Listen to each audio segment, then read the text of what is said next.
In this next topic, you will find out how to utilize multiple VPCs to build robust networking solutions.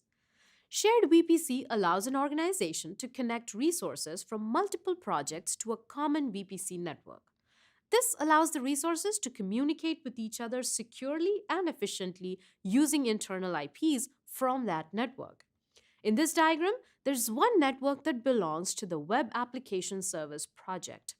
This network is shared with three other projects, namely the Recommendation Service, Personalization Service, and Analytics Service. Each of these service projects has instances that are in the same network as the web application server, allowing for private communication to that server using internal IP addresses. The web application server communicates with clients and on premises using the server's external IP address.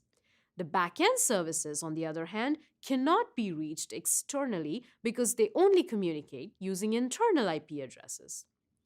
When you use shared VPC, you designate a project as a host project and attach one or more other service projects to it.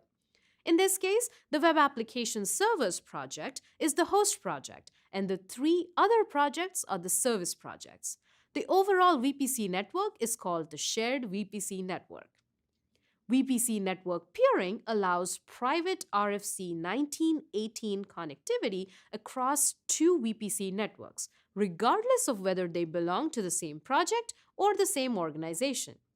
Now, remember that each VPC network will have firewall rules that define what traffic is allowed or denied between the networks. In this diagram, there are two organizations that represent a consumer and a producer, respectively. Each organization has its own organization node, VPC network, VM instances, network admin, and instance admin. In order for VPC network peering to be established successfully, the producer network admin needs to peer the producer network with the consumer network, and the consumer network admin needs to peer the consumer network with the producer network.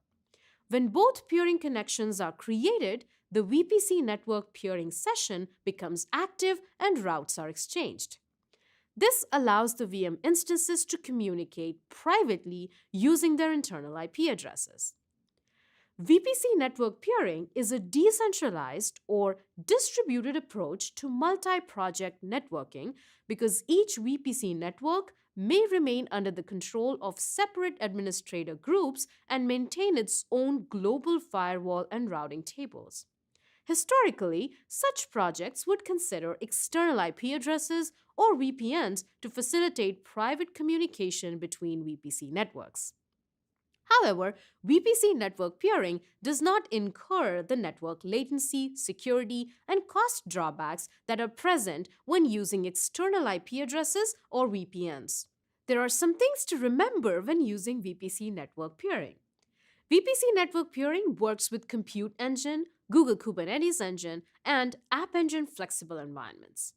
Peered VPC networks remain administratively separate, which means that routes, firewalls, VPNs, and other traffic management tools are administered and applied separately in each of the VPC networks. Each side of a peering association is set up independently, so peering will be active only when the configuration from both sides match. This allows either side to delete the peering association at any time.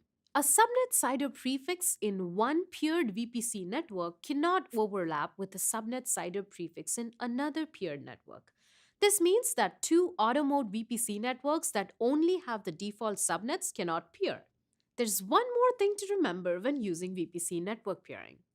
Only directly peered networks can communicate, meaning that the transitive peering is not supported. In other words, if VPC network N1 is peered with N2 and N3, but N2 and N3 are not directly connected, VPC network N2 cannot communicate with VPC network N3 over the peering. This is critical if N1 is a software as a service organization offering services to N2 and N3. Now that you've learned about shared VPC and VPC network peering, let's compare both of these configurations to help you decide which is appropriate for a given situation.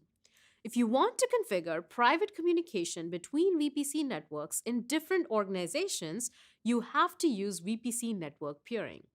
Shared VPC only works within the same organization. Somewhat similarly, if you want to configure private communication between VPC networks in the same project, you have to use VPC network peering. This doesn't mean that the network need to be in the same project, but they can be, as you will explore in the upcoming lab. Shared VPC only works across projects. In a shared VPC, the network administration is centralized. In a VPC network peering situation, the network administration is decentralized.